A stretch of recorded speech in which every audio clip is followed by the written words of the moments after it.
The COYGIG Pod on OTB Sports, in association with Cadbury. A player and a half deserves a glass and a half of support. Top pocket goal! It's what dreams are made of. They are going to the World Cup Finals! Hello and welcome to the latest episode of the COYGIG podcast. Kathleen McNamee here as always, and I am joined by the one and only Emma Byrne to look ahead to the quarterfinals of the World Cup, because quite a round of 16 it was, with lots of surprises, lots of interesting things happening, and a few teams going all the way that we may not have expected, although Emma's bet that England are going to win the whole thing is still on board since they managed to just scrape through. But before we get into that, just a quick thing, as you probably have heard, Off the Ball has today moved to a subscription model for our on-demand content. However, the COYGIG podcast will remain freely available on all podcast platforms. So you get us all in the same places, all free. The reason for this is that 4 years ago, Off the Ball made a commitment to be part of the 2020 campaign to increase our coverage of women's sport. The COYGIG podcast has been a major part of that, and we feel with the huge growth that this podcast has enjoyed over the past year in particular, and with this being such a pivotal moment for the growth of women's football in Ireland, we believe that the right thing to do is to keep this podcast freely available. So we will be free in all the usual spots. We are not going anywhere. And you get to listen to me and Emma whistle on about everything and anything. Emma, round 16 done. What was the biggest surprise for you out of everything that happened over those few early mornings? Well, no major surprises result-wise. Absolutely not. I think the major surprise for me was Kira Walsh being fit. That was a bit of a shocker, because she actually had thought she had done her ACL herself.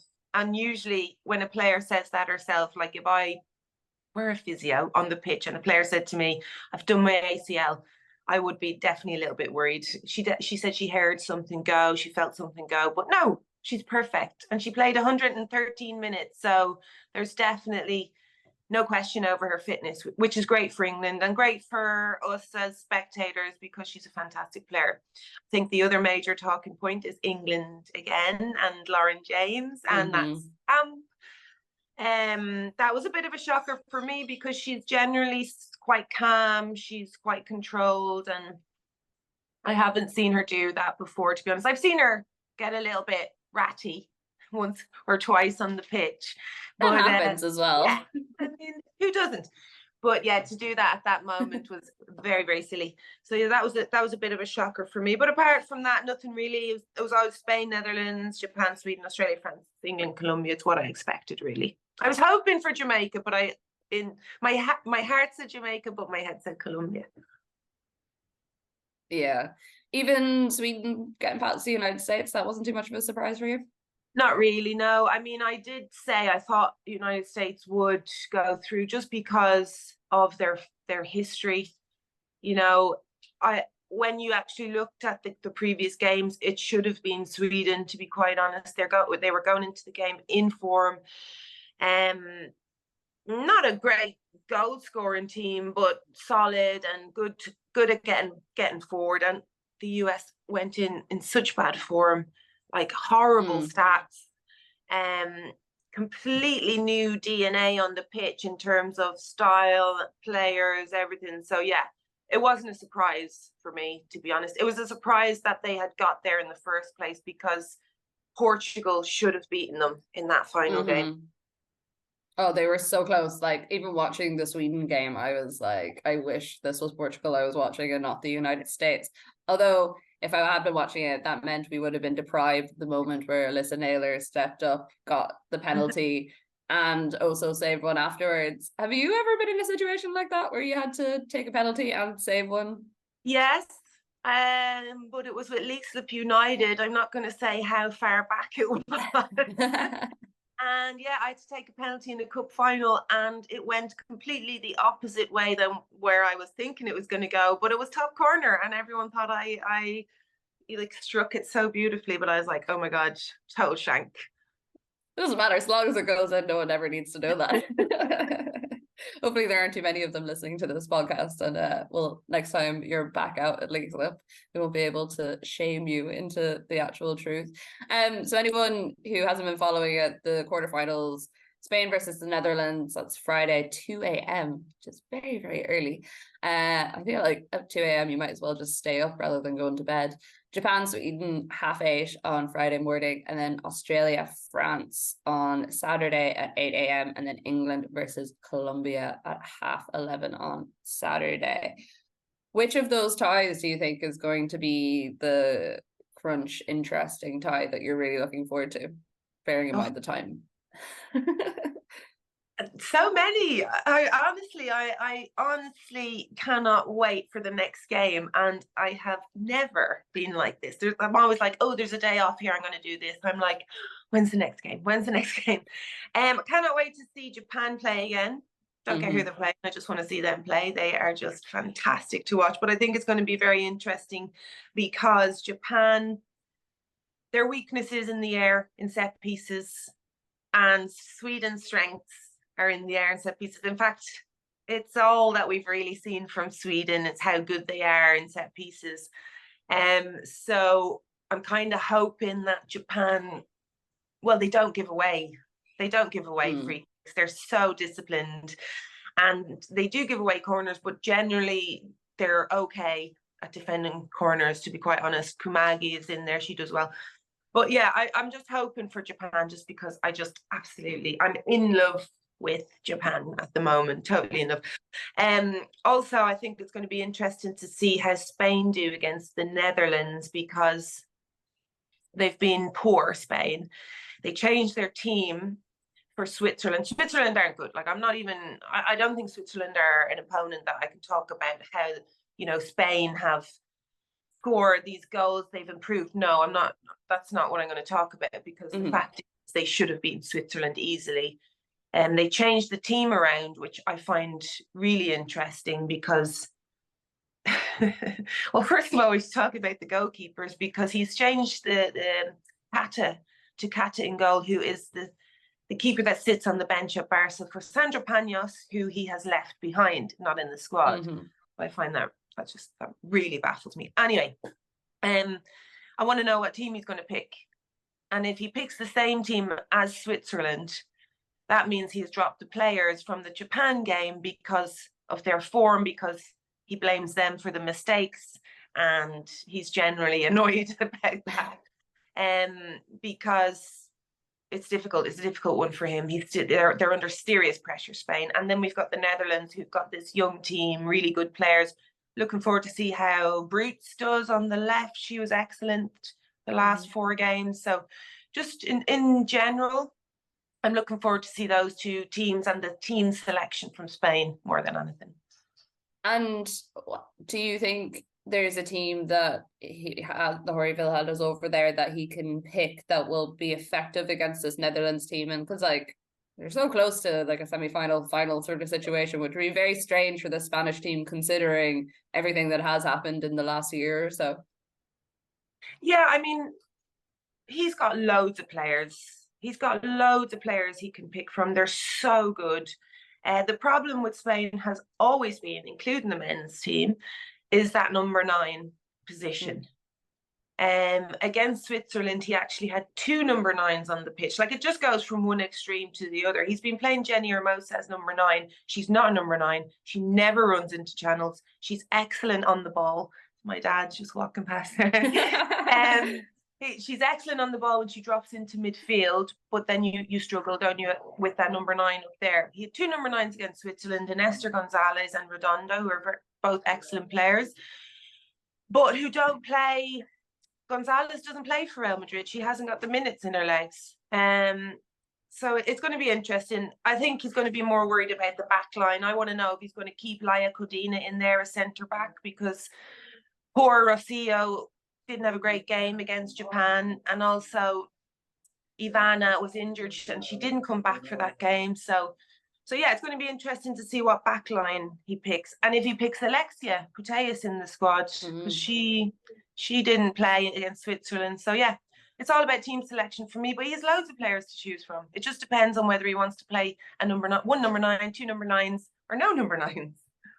Yeah, I mean, again, it's just frustrating. Like, that's the thing about the Spanish team. We should be going into these games being like, we're excited to see them. And maybe there's like one or two positions where you're wondering how he's going to line certain players up. But as you say, the fact that he's changing around so much, it doesn't like give the team a chance to build any consistency or any sort of proper style of play when you watch these players whenever they play for their clubs, and they're such beautiful footballers. You feel like something is being taken from us, the fact that we're not getting to see the Spanish team home in the way that we know it probably could if the proper person was in front of it.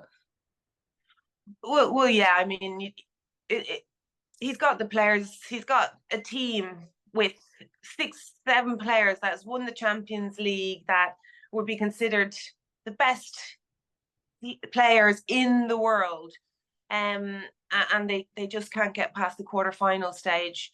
But you also have to think, how's he managing the players? If I were in goal for that game against Japan, and Miso wasn't at fault for the goals, and he dropped me for the next game, he has got to have some very good player management skills to get my confidence back up for the next game. He really does. So I'm hoping he does. But if he picks the same team he picks against Switzerland, he's dropped the players because he has blamed them for that Japan result. And that is a huge statement. Mm-hmm. And then looking at the Netherlands, their opposition, Van de Donk, I think it's actually the only player that's like missing for the next game because of a yellow card in the last round. Is that going to be a major miss for them? I mean, she is one of their top players. Sorry, I didn't catch that. You cut a little bit. Van de Donk being missing. Yeah. Big player. Big little player. Big little player. Yeah. And one of the memes of the tournament as well, with her swimming cap. Yeah, I've never seen that before, by the way. It's a good idea. But yeah, massive player for the Netherlands. Huge player, as in terms of her stature on the pitch. She's such an aggressive player for them. I think, it's going to be difficult for them to replace her. However, she does give away a lot of free kicks. She does get caught a little bit in that. She gets frustrated. So it's not a huge thing for them. And again, they have big players that they can replace her with, like that young player that came on. Is it Snooze that came on? Snooze started last week. I think she's excellent. She's very good. She plays higher, but it just allows Jill Roord to drop a little bit deeper and fill up that space. The Netherlands, they struggle at the back a little bit, like Spain. They're not very quick at the back. I think Spain will exploit that. But in general, I think it's going to be a Spain win, to be honest. I think they've turned a corner there. I think Japan schooled them kind of shocked them into moving up a gear. So yeah, I fancy Spain for that one. So in one of the other quarterfinals, we have the home team, Australia, and they are facing France in that one, which is a repeat of the warm-up game that they had just before the World Cup started. Mary Fowler got the only goal there. I think she scored, it was like 65th, 66th minute at the time. And yeah, an interesting one. I've know quite a few of the Australian journalists, and as things go on, they're getting more and more excited about their potential. Is France going to be the one to stop them, do you think, at this point, or do you think they have another run in them? It's really difficult to call this one, actually, because Australia hasn't impressed me at all. Although the fact that Sam Kerr is fit, I mean, I was even cheering on the sideline. Oh, I was getting so excited. She's getting ready, because there was such a big question mark and just confusion. Didn't really understand what was happening there, because calf injury, okay, she's going to miss the first game. She's going to miss the second game 100%. She'll be back for the third. On the bench for the third. She's saying she's fit, but she's not getting on. She's not warming up. She's sitting out of training as all of this secret information comes out. I'm like, no. They just don't want to tell us the truth. Like her calf, calf injury is so delicate, blah, blah, blah. next of all, she's getting her shirt on. I'm like, what's going on? I've just literally said she is not playing in this World Cup. And on she comes. And I just think, I personally thought there was a massive change when she came on the pitch. I think this was one of the things that she was trying to dilute a little bit. Her team does not need her. Her team got there without her. But when she came on the pitch, it was so obvious her team just, like, as if they just were exhilarated. They could breathe again. They started to play much better football. So I think with her on the pitch, Australia do look 10 times better, whether they want to admit that or not, or whether she wants to admit that or not. Even, we're looking at Caitlin Ford. She looks like a better player when Sam's on the pitch. Steph Catley pushes up a little bit. So much more confidence. So I think with Sam Kerr on the pitch, I think they can beat France, because France's two centre backs are very dodgy. And I think that's where she's going to thrive. So I'm going to go Australia with that one, which might be a bit of a surprise to some people. They will love you in Australia for that. I'm surprised you said Australia. I thought, like, for all the reasonings you said there, I totally understand. But I thought you would still think that France kind of just had that little edge of class, maybe in a couple of more positions than Australia did. But also, I suppose you can as well take away the fact that Australia have that home advantage, and they have, by and large, kind of soaked that atmosphere up and used it as something to push themselves on, rather than let it get them massively. France do have more quality in their side, but this is where Australia come into their own. Australia are a team that were always going to flourish in the later stages in this tournament, because they're a team that enjoy counter-attacking football. This is the first team that they will come up against that will dominate possession over them. So they will be happy for France to have the ball and then counter. That's what they do. So I think we're actually going to see the Australia that we were expecting to see in the quarterfinals because of that. Do you think there's a danger in that sometimes a lot of the football Australia have played in this tournament, they haven't been afraid to go in for the heavy challenges or kind of get in on top of people, whether that's mentally, or we've seen it quite a lot with some of the battles that Hayley Raso has had over various different matches, not just the Ireland one, there have been a few. And considering how testy the match between the two of them was before the World Cup even started, when there was, technically nothing on the line apart from a bit of pride and a bit of momentum going into the game, do you think that's going to be an element we see used by Australia, or will Gustafsson be trying to draw that back a little bit, considering the fact that there is a potential semi-final final coming up, and losing Caitlin Ford, or even, someone like Mary Fowler, the ball she put in for that Caitlin Ford goal was like absolutely lovely. She's become very, very important to this team over the tournament. Yeah, there are only a few individuals in that Australia team that are considered physical, and Hayley Raso is one of them. Like she that is her game as well. She will go for every single ball.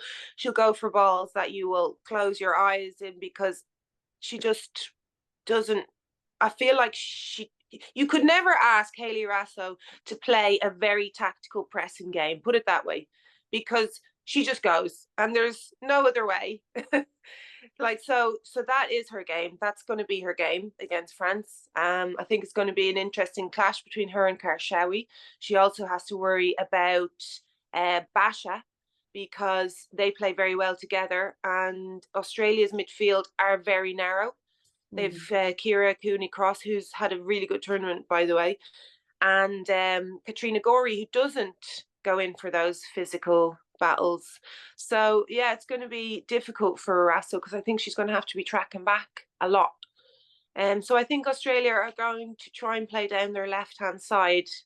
And I'm hoping Steph Catley pushes up a little bit, because when she does, that kind of opens up a completely different door for them.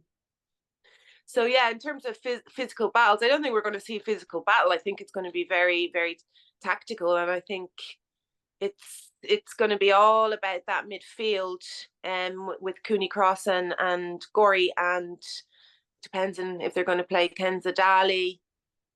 Lusimar will obviously play in there, so I think she's going to be occupied with Ciara Cooney-Cross. So yeah, it's going to be individual battles all over the pitch. And for our final game, England, Colombia, it's actually nice to see that there are a few teams in here that we have faced over the last couple of months from an Irish perspective, even if it was only for 22 odd minutes. Colombia, one of the stories of the tournament? As in how far they've got, or as in that friendly? As in how far they've got. I mean, we were briefly a story of the tournament for about a day, and then I think everyone has forgotten about us now. Yeah, absolutely. And the story of the tournament is that they beat Germany. That's and that game in general, that was for me the game that really lit it up. I really like Colombia. I just love watching them play. They could lose 5-0. They could win 6-5. It's that kind of thing. They definitely can leak goals because they commit players and they leave so many gaps. And it's only Germany didn't do it, but England will. England will totally exploit those gaps at the back. So they're not going to change either. They're not going to change. That's how they play. So they just have to try and keep possession when they have the ball, which they don't do. They turn over possession very easily. I think in the Germany game, they had 57% pass accuracy. That's nearly half of their passes going back to Germany, and Germany didn't exploit that. England will, 100%. But it's all about Colombia going forward, and they love to do it, and they do it so quickly. So I'm really looking forward to that. I'm looking forward to seeing Ramirez playing on that right-hand side up against Rachel Daly. I think that's going to be very interesting. And for me, I love watching Lacey Santos, the left side of that three. I think she's a great player. I think she's very, very clever. She's very good in the air I think she's 5'1", and she's very good in the air. So just little things like that, those little battles, they're very strong, they're very aggressive. Usmay's deliveries are incredible. England could win 4-0 or Colombia could win 3-0. Like, it's just one of those games. Like, it all depends on Colombia and how much energy they have. They looked a little bit tired against Jamaica. Oh, obviously they're going to have loads of energy. It's a massive game. It's a knockout game. And another game I'm really looking forward to. I really hope it is, as you say, that sort of battle where it's a bit of it's just a back and forth between the two, and England don't get like 2 quick goals or something, and that kind of like ruins it for the rest of the game. I want proper like battles all over the pitch. You're like, Colombia might nearly score and then England counter attack, and it's just like back and forth, and you don't know what's happening. That's what you need for a game like this, considering the teams that are involved. You mentioned there Ramirez and Rachel Daly. Why is that one of the battles on the pitch that you're picking out as going to be particularly interesting? Well, because Rachel Daly is not a natural left back, even though she's played 2 major tournaments there. She's not a natural left back. She gets caught out of position. Like, if I were playing against England, and I've watched those games, you can pinpoint the time she gets caught out. There's massive gaps. Alex Greenwood has to come across, which leaves another gap. But it's all about how you can get that ball to that. Right. And Ramirez is she just physically, I haven't seen anybody match her. So if they can get the ball to her, she likes to run with the ball as well. She's quick. So for a player to be that physical and that quick, they might not have come up against someone like that. If they can get the ball to Ramirez in a 1v1 situation, and it's all about how she uses it though, which I think might be a problem, because she tends not to know when to release the ball and when to take them on. But she does get results, and she is a very dangerous player. So I just want to see how that goes. Will Rachel Daly stay back because of Ramirez? Like, that will be that in itself is a major tactical blow for England, not getting Rachel Daly forward. So yeah, it's all about the what I'm loving about this World Cup is all the ways you can talk about the football, the tactics, also how good the goalkeepers are doing. Like, they've just been incredible. major bonus. So yeah, all tactical and the technical side of it. It's just been brilliant. Was it like 3 of the last round matches all had the goalkeeper as like the player of the match or something ridiculous? There was like, it seems like they have kind of taken over the World Cup as, you know, a lot of the time it'll be people who are scoring particularly excellent goals, but it very much feels like it's the goalkeepers and the excellent saves and how much they're keeping their teams in it a lot of the time that are getting the coverage. Yeah. There is a stat out there. I can't remember it now, but the amount of clean sheets is incredible in this World Cup, and it is because of the goalkeeping. And yes, I can pick out 3, at least. Well, no, 3. I'd say 3 major errors that I'm like, oh, I don't want to talk about that. That let's just forget about that. But that's 3. Yeah. It's not. It's an excellent stat, and I just think the quality has been just generally really, really good, and it's about time. And it just shows when you invest in that position, invest in your coaches, that's what happens. Do you have a particular goalkeeper at the moment that's kind of ahead of the others in terms of impressing you? Well, I'd have to talk about Mary Earps. I think she's been incredible, even though she hasn't had much to do, to be honest, but that's why she's incredible, because she has made some brilliant saves, and that's difficult for a goalkeeper when you're doing absolutely nothing to then have to do that. But yeah, it is certainly a reason why England are confident at the back. It's not the reason why they're there, because, well, it was quite crucial in some of those games. But yeah, I think she's been excellent, and also difficult for a goalkeeper who has had an amazing tournament in the Euros, amazing season, to continue that, like to keep that consistency is difficult, really difficult to do. So she's been brilliant. But yeah, obviously I'm going to mention Rebecca Spencer for Jamaica, 3 clean sheets in the group stages.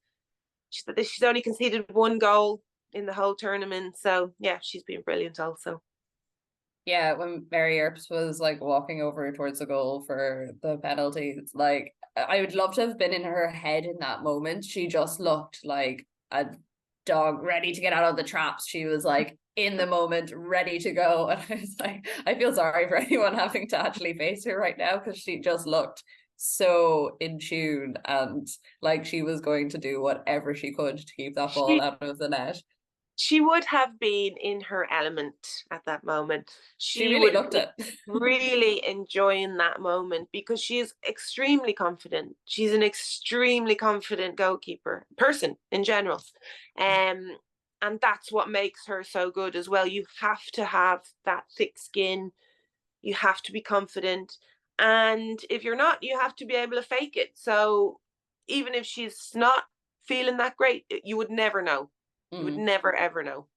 Yeah, I'd really encourage anyone that's listening to the podcast at the moment to go back and read some of the interviews she did around the Euros last year, because it was really interesting, because last year was her big moment and it was her breakout moment. But for so many years before that, all the talk had been about, you know, Ellie Roebuck coming in, and then obviously she got injured and has had quite a difficult time coming back into the sort of form that she had been in before. But you listen to Mary Earps and like the stuff she's been through over the years, and how like at one stage she like talked about just sitting on her parents' kitchen floor crying, being like, I don't know why I'm doing this anymore. And then to go to the heights she has in the last year in particular, it's a really, really good journey. So definitely one for anyone that wants to read a little bit more about Mary Earps. Very funny person as well. I'll never forget her jumping up on top of the table in front of Serena Wiegmann after they won the Euros. All the journalists were just sitting around being like, what is going on? So we are saying to go through Spain, Japan, Australia, England? Yeah, I think so. I think it's going to be England, Australia, England semis, Japan, Spain. England, Australia semi would be quite interesting, considering how many of those players play against each other in the WSL. It would just feel like watching a random, I don't know, Arsenal Chelsea game or something. Well, which is not that far away actually, all things considered, because the WSL season is right around the corner. Premier League, of course, back this week as well. So football's ramping up, and we still have lots of good matches to come in the World Cup. It's very exciting.